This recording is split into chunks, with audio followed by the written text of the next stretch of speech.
ಎಂದರೆ ಒಂದು ಪೂರ್ಣ ವಸ್ತುವನ್ನು ಸಮಾನ ಭಾಗಗಳಾಗಿ ವಿಂಗಡಿಸಿದಾಗ ದೊರೆಯುವ ಒಂದು ಭಾಗದ ಪ್ರಮಾಣವನ್ನು ಸೂಚಿಸುವ ಸಂಖ್ಯೆ. ಇದನ್ನು ಅಂಶ ಮತ್ತು ಛೇದದ ರೂಪದಲ್ಲಿ ಬರೆಯಲಾಗುತ್ತದೆ. ಭಿನ್ನರಾಶಿಯಲ್ಲಿ ಸಾಮಾನ್ಯವಾಗಿ 3 ವಿಧಗಳು: ಸಮಭಿನ್ನರಾಶಿ, ವಿಷಮ ಭಿನ್ನರಾಶಿ, ಮಿಶ್ರ ಭಿನ್ನರಾಶಿ. ಸಮಭಿನ್ನರಾಶಿ ಎಂದರೆ ಪೂರ್ಣಕ್ಕಿಂತ ಚಿಕ್ಕದು ಅಥವಾ ಅಂಶ ಚಿಕ್ಕದಾಗಿದ್ದು ಛೇದ ದೊಡ್ಡದಾಗಿರುವ ಭಿನ್ನರಾಶಿ. ಉದಾಹರಣೆ: 2ನೇ 1. ವಿಷಮ ಭಿನ್ನರಾಶಿ ಪೂರ್ಣಕ್ಕಿಂತ ದೊಡ್ಡದು ಅಥವಾ ಅಂಶ ದೊಡ್ಡದು ಮತ್ತು ಛೇದ ಚಿಕ್ಕದಾಗಿರುವ ಭಿನ್ನರಾಶಿ. ಉದಾಹರಣೆ: 2ನೇ 3. ಮಿಶ್ರ ಭಿನ್ನರಾಶಿ ಪೂರ್ಣಾಂಕ ಹೊಂದಿದ್ದು ಸಮಭಿನ್ನರಾಶಿ ಹೊಂದಿದ್ದರೆ ಅದನ್ನು ಮಾತ್ರ ಭಿನ್ನರಾಶಿ ಎನ್ನುವರು. ಉದಾಹರಣೆ: 2 ಪೂರ್ಣಾಂಕ 2 1/2.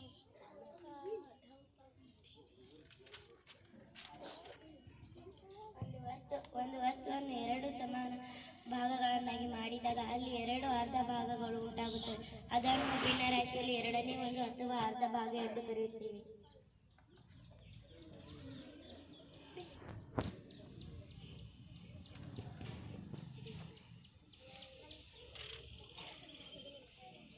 ಇದು ಒಂದು ಪೂರ್ಣ ಭಾಗ. ಇದನ್ನು ಮಡಿಚಿದಾಗ ಅರ್ಧ ಭಾಗ ಉಂಟಾಗುತ್ತದೆ. ಇದನ್ನು ಭಿನ್ನರಾಶಿಯಲ್ಲಿ 2ನೇ 1 ಕರೆಯುತ್ತೇವೆ. ಒಂದು ವಸ್ತುವನ್ನು 4 ಸಮಾನ ಭಾಗಗಳನ್ನು ಮಾಡಿ ಅದರಲ್ಲಿ ಒಂದು ಭಾಗವನ್ನು ಸೂಚಿಸಿದಾಗ ಅದನ್ನು 4ನೇ 1 ಎಂದು ಕರೆಯುತ್ತೇವೆ. ಇದನ್ನು ಕಾಲು ಭಾಗ ಎಂದು ಕರೆಯುತ್ತೇವೆ. ಅದೇ ರೀತಿ ಇನ್ನುಳಿದ 3 ಭಾಗಗಳನ್ನು ಸೂಚಿಸಿದಾಗ ಅದನ್ನು 4ನೇ 3 ಎಂದು ಹೇಳುತ್ತೇವೆ. ಇದನ್ನು ಮುಕ್ಕಾಲು ಭಾಗ ಎಂತಲೂ ಹೇಳುತ್ತೇವೆ. ಇದೊಂದು ಪೂರ್ಣ ಭಾಗ. ಇದೊಂದು ತೆಗೆದರೆ ಇದಕ್ಕೆ 4ನೇ 1 1ನೇ 4 ಎನ್ನುತ್ತೇವೆ.